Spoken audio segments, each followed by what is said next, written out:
Okay. Hello, I am Tia Dickerson, and today I will be presenting with my two colleagues, Dr. Marie Jibkep and Danae Bradley, and we will be presenting our paper, When Crises Collide, Policing in a Pandemic During Social Unrest. So to start off, in the United States, 2020 marked two concurrent crises, the COVID-19 pandemic and racial unrest over police brutality. Both crises brought significant challenges to law enforcement. The summer protests shed light on criminal justice system's disparate treatment of Blacks and other people of color. And on the other hand, police powers were expanded to include enforcement of public health mandates. But due to the racial unrest and the COVID-19 pandemic, policing is at a critical point in America. The expansion of their powers has happened in the midst of a public indignation about police's abuse of power and calls for their defunding. These circumstances created the emphasis to explore the public's perceptions of police during a period of social unrest. This study's purpose is to explore the public's perception of police legitimacy during racial unrest within the context of the COVID-19 pandemic, and understanding that economic and racial inequities do shape these perceptions. So to start off, I'm going to offer a little bit of background on some of the concepts that were explored within our paper. Pandemics are significant public health threats that demand a coordinated response, which fundamentally alters everyday life. And this includes controlling movement of people, products, and capital. And in response, mandates such as quarantines, stay-at-home orders, and prohibitions on many businesses and gatherings have been instituted by the government. These measures are meant to contain the spread of the virus, but they also infringe upon the social lives of Americans. And thinking about the United States, we are a liberal democracy. So police find themselves in a predicament when trying to balance expectations of free expression and the right to free assembly. During the pandemic, police are granted special powers to enforce these mandates. These powers allow the police to arrest, detain, and even use force to ensure individual compliance. But these actions are sometimes antithetical to the aim of preventing the spread of COVID-19 pandemic.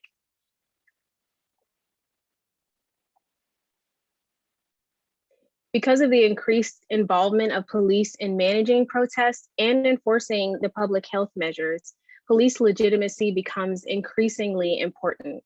It reflects the belief that police should be allowed to exercise their authority to maintain social order and manage conflicts and solve problems within their community. And it is also an important facet of authority because it undergirds willful compliance. Police legitimacy is constructed through the perceptions of whether they are fair and just and how they carry out their duties. Within the context of the COVID-19 pandemic, it's important that police maintain high levels of legitimacy in the eyes of the public, as they require large-scale acceptance of measures that impede upon personal liberties.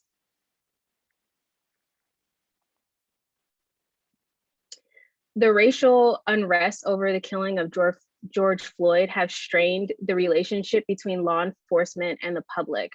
Protests for racial equity drew the public's attention to criminal justice systems, disparate treatment of Blacks and other people of color. And these protests have unfolded within this pandemic, and they've challenged the police's ability to enforce these mandates while respecting social distance measures and abilities to assemble.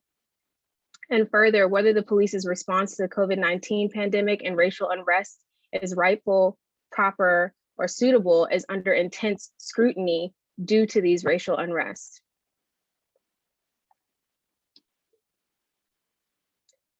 This cross-sectional exploratory study examines the perceptions of police legitimacy in a sample of US adults within the context of the COVID-19 pandemic and the current period of social unrest. Its purpose is to assess whether personal experience with the police and concern over the spread of the COVID-19 pandemic impact perceptions of police legitimacy.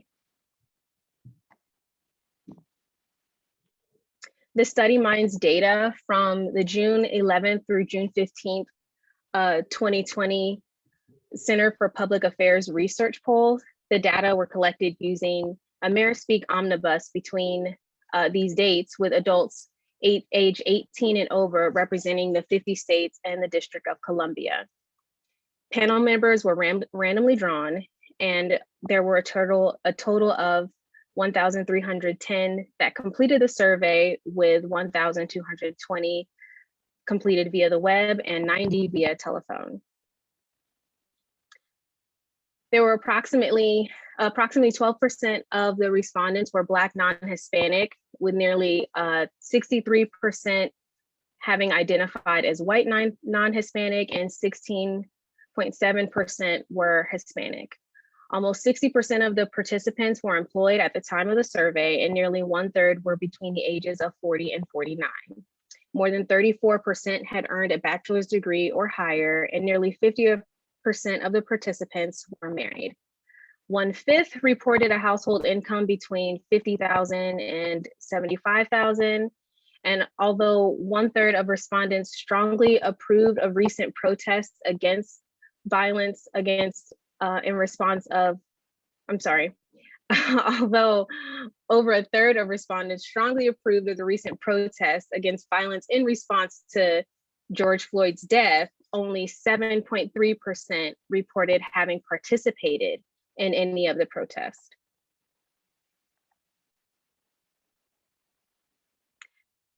The following are variables that were used in our analysis.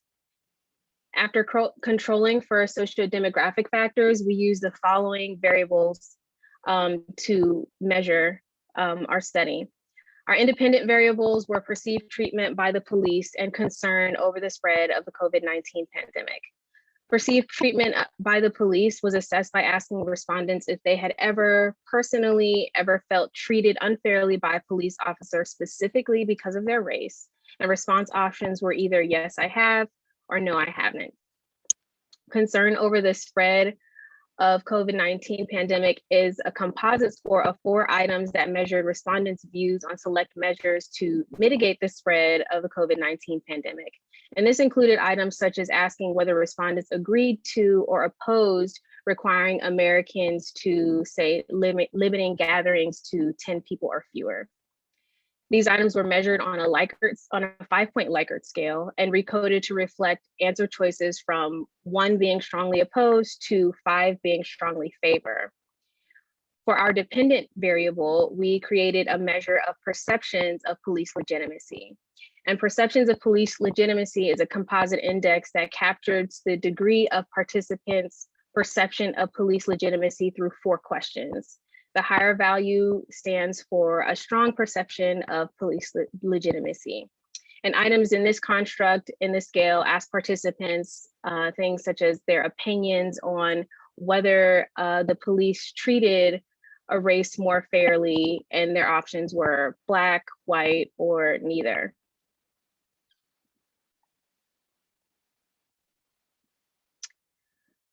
Hierarchical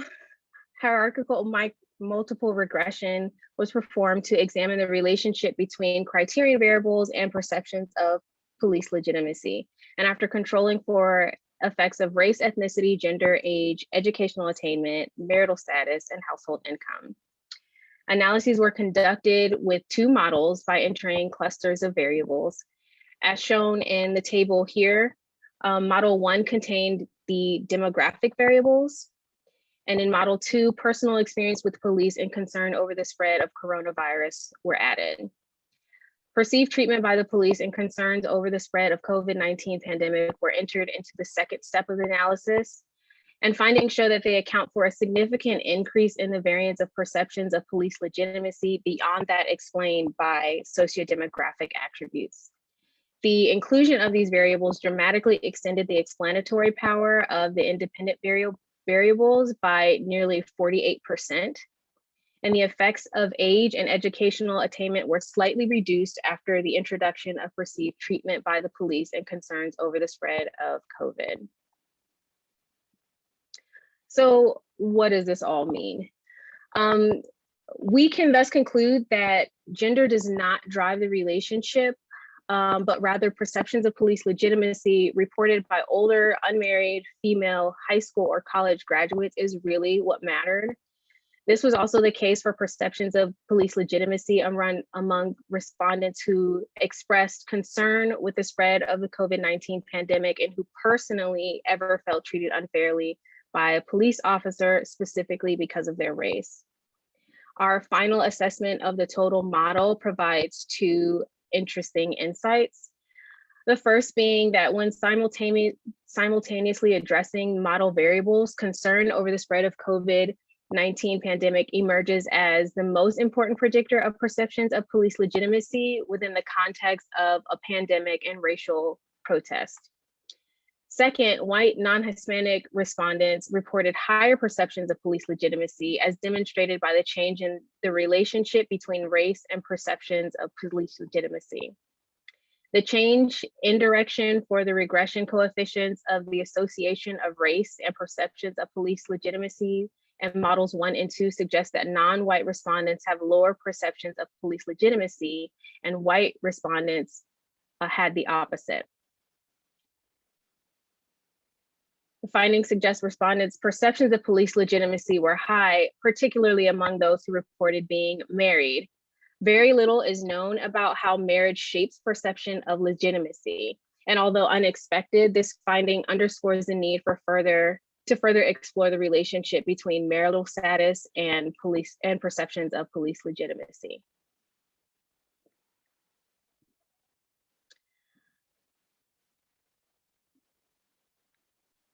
So far, limitations. Using secondary data is challenging because specific information needed to answer the research question was not necessarily available. And the use of cross-sectional data is also problematic since it presents a single point in time. Longitudinal data would have allowed us to measure perception of police legitimacy over time, particularly for respondents who reported multiple encounters with the police.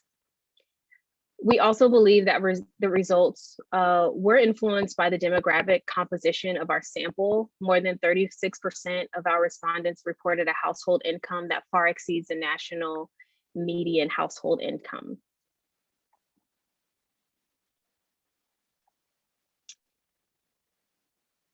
We hope future perception studies further explore the relationships between age, race, gender, marital status, and police legitimacy within the context of pandemics and protests. We recommend extending our exploratory model to mediation and moderation models that consider the unique effects of marital status, race, and concerns with pandemics on perceptions of police legitimacy.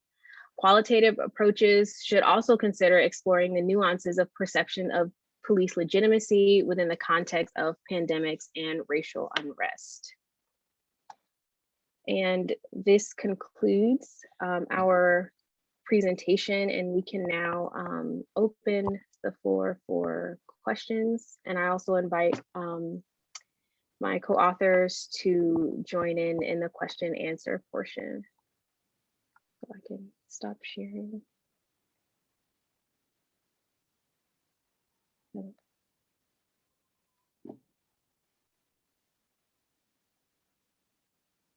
Yeah, we're still around.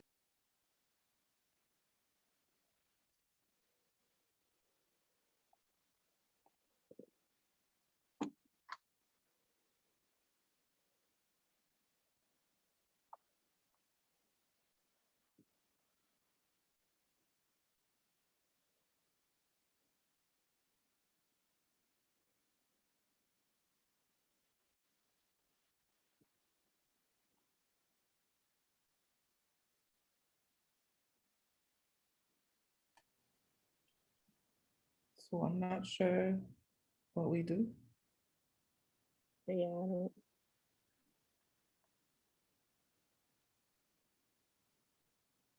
Is Sarah still around?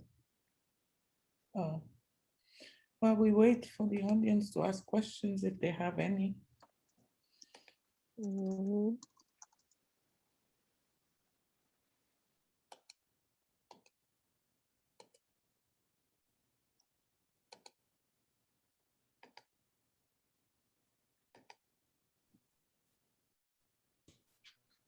I see Sarah's question in the chat. She's asking, do we plan to collect our own data in the future to examine this relationship?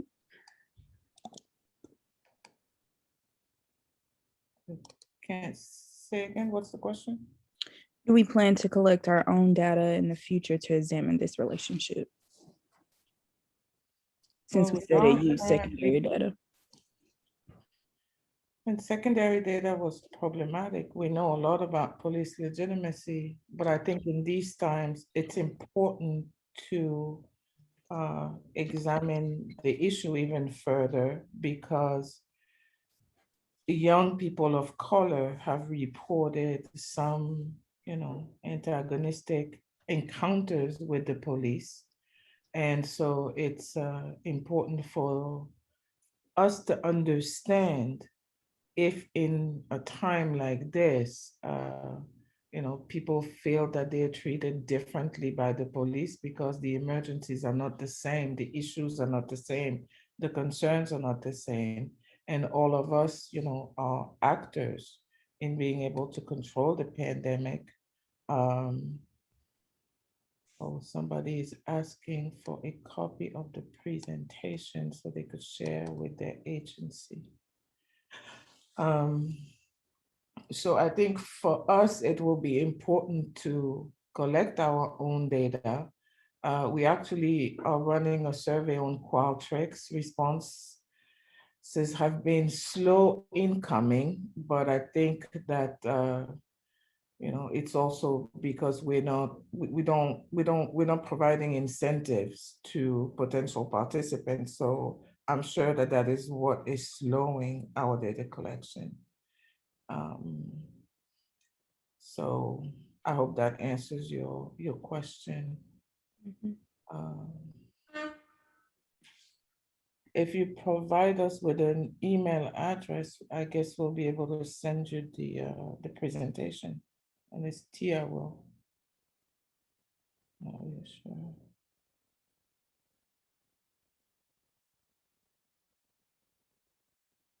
And may we ask what your agency is? Rodney Fair. Oh, maybe he's gone.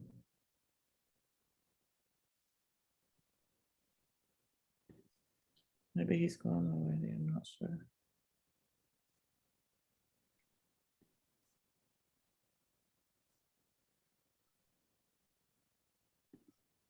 I mean, I must say for us, we had an interesting time analyzing these data, and most of the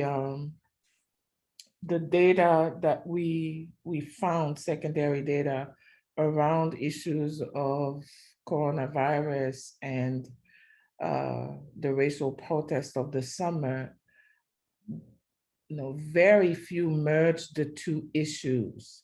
So I think that was challenging. We thought that there would be, some sort of interest or that people would have, especially those that major institutions that collect this type of data would have constructed such data sets, but they were not available. And having access to the North Pole from the University of Chicago was actually very useful for us. Yeah, I think with this data set, there was a really small amount of people who actually participated in the protests during summer 2020.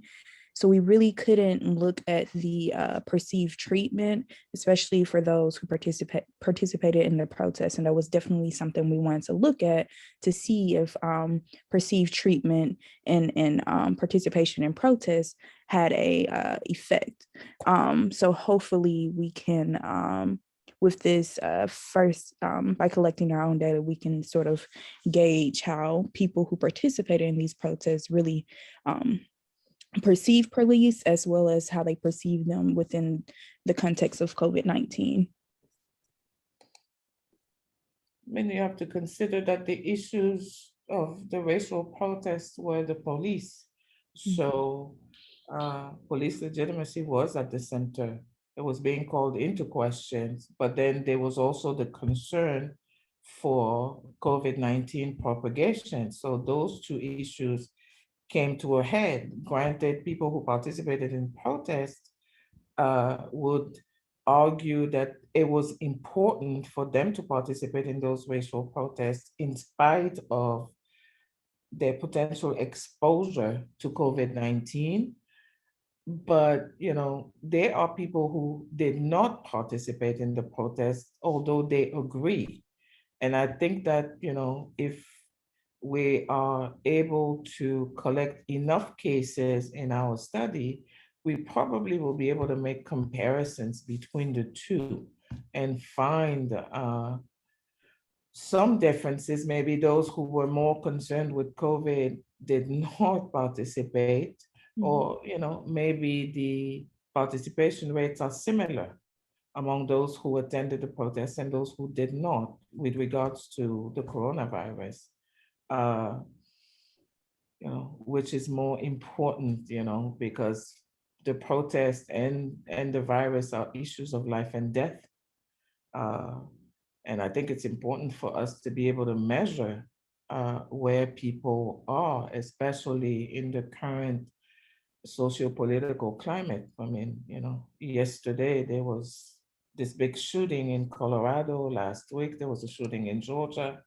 So, you know, they are lots of issues going on, and we need to be able to examine them and try to figure out where people are and what they think about each other and what they think about living in an integrated community and society. You know, if the US is supposed to be a melting pot, then everybody should feel part of this experience. But there is, for all intents and purposes, some relativity, you know, some difference with feeling part of what this experience is supposed to be. And for us, I think it was important to begin looking at that. So, I agree. And I think that also plays into, you know, the impetus to look into qualitative studies as well. So, you know, even though this study in particular may have showed that respondents felt the police were legitimate, that does not mean that they don't feel that changes need to be had and or changes need to be made and how those changes should come about. You know, so getting more of that sort of nuanced information that it's difficult to pull from, you know, a survey with discrete questions. I think that would be very important to understand those differences and those nuances. yeah. So I hope the audience has more questions or point of discussions. And maybe you guys can assess, you know, our study and also let us know where you think we should go next. Oh, Sarah says that the qualitative data would add some richness to the study and that it could provide some great implications for police legitimacy. Yes, we agree. We agree. And we're administering a questionnaire. We're trying to recruit some of the respondents to the survey for one-on-one interviews. So, and police legitimacy is one of these areas that we plan to talk about with these participants. So wish us luck. I think the survey has been live for 6 or 7 weeks now. So we're hoping for more respondents soon.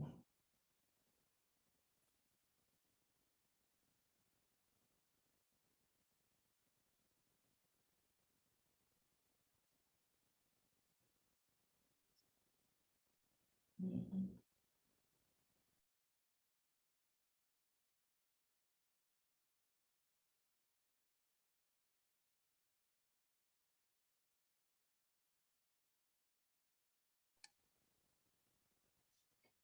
Well, I'm not really sure where we go from here. I guess you said everything in the presentation, Tia. There's a question, is there any Mhm. results that we were really surprised to see? Well, um, for me, I think was the fact that when we entered concern over coronavirus and experiences with the police into the regression model, the direction of prediction for race changed. But in fact, it changed, but the meaning of it is still the same. So that was a bit surprising. I did not expect for the direction of any of these variables to change. We found that, those who are Blacks less likely to view the police as legitimate. And that was really clear when we tested the first model in which we had all these socio-demographic factors that we controlled for. And in the second part of the model, the second step of the model, when we added our independent variables of interest, the fact that, the direction changed and there is one variable that became non-significant in predicting police legitimacy. So this suggests that there are other factors at play and that we should be testing interaction models as opposed to direct models the way that we did. But then again, this was just, an exploratory study to even see if we could get any effect. And the fact that, we got some and we were able to identify significant predictors of police legitimacy within the context of the racial protests and while the COVID pandemic was ongoing was significant. And there are more factors at play and we need to be testing those. So I think for me, that was surprising. And, we talked about these findings for quite a while, especially the one about race. And, the finding remained stable across the different models. Although at face value, you would think because the direction of prediction went from positive to negative, that, something was really happening. But when you look at how the data is measured and you interpret the coefficient, the finding remained the same. So I think that was the biggest surprise for me.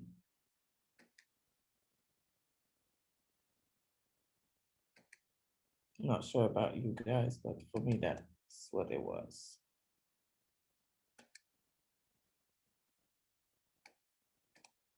And that was a good question. Yeah. So, I mean, I'm not really sure what to do, so Sarah should tell us because we still have 20 minutes.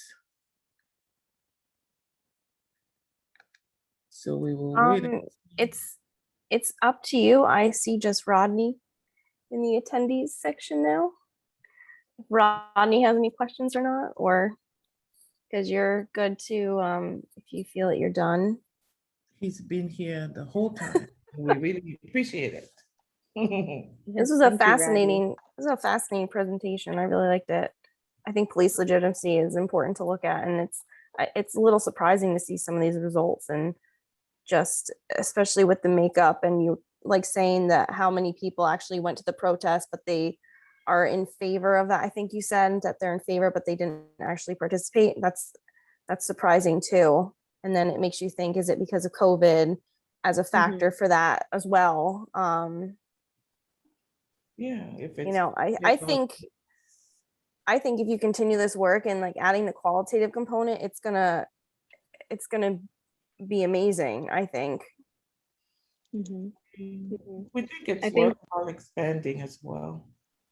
definitely. I think the strange thing about these things happening in the midst of a pandemic is, for one, it brought so much more to light, I think, to people that may not have paid attention to these issues because, they're at home and they, have very little choice but to see what is being broadcast on TV. But then it also, precludes many people from going out and participating, even if they feel it's very important and even if they would otherwise because of the pandemic. So, I think it's just kind of an interesting convergence of things happening at once. I mean, the finding about marriage, we entered it as a control variable, and we didn't expect for marital status to have any effect. So maybe within the categories that we in the way that we measured marriage, maybe we need to do more with the variable and see which category is exactly driving this finding. If it is marriage, but also having children, especially because there is such a differential in marriage rate between, Black communities and white communities.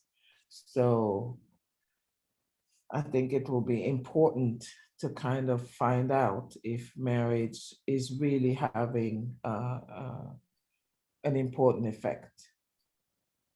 Because maybe this is just spurious, I'm not sure. I agree. Mhm. Yeah, as well as the age variable. That older participants had lower legitimacy scores. It's something we would expect for younger participants. Yeah. Yeah, it was the older unmarried, I think. Mhm. And that was, I agree with you, Danae, that was unexpected. And so I think that, to Dr. J's point, something to explore. You also would think about young people being fearless, right? So they may not even think about the police being legitimate because they don't really care. They're not afraid. The older you are, the more cautious and reflective about social processes maybe you become.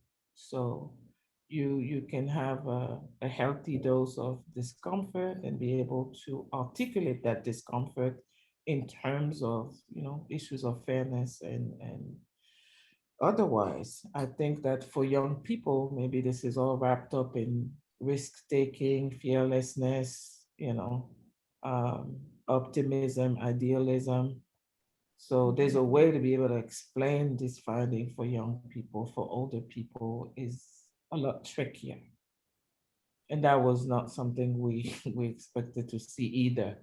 But then again, the sample is on the higher end of the socioeconomic spectrum. So know, there are a lot of issues going on with this data that we have to be able to explore further to make sure that our results are really holding or are meaningful in many ways. Kind of speaking, I was just curious too, kind of like speaking about the age and thinking about legitimacy. I don't know if any of you have read Tyler and Schrenker's book, Why Children Follow Rules, Legal Socialization, and the Development of Legitimacy. I read that in a theory class last semester that had a lot about legitimacy and factors, and it's a good read, I think, that you might find useful if you haven't read it, especially for this work. If you look at age, and especially when they're younger and growing up. That's a good suggestion. Thank you. Yeah, because we need to be able to explore these. I mean, explore the findings, contextualize them further. This was just exploratory work. We need to do more with this data. I think, yeah. And I think with the findings you found in this exploratory study, it really sets the stage for doing future work and having new directions on what to look at. Yep, I agree. So I appreciate this presentation a lot. Thank you. Appreciate you attending. And we appreciate Rodney Fair attending. So we'll send him our presentation. I mean, I'm not sure we have more to add, so we will, I think I'm not sure that we have more to add, ladies. No, I'm okay. No? So we thank you, Sarah and Rodney. And we will attend other panels just to have fun. Now we have to stop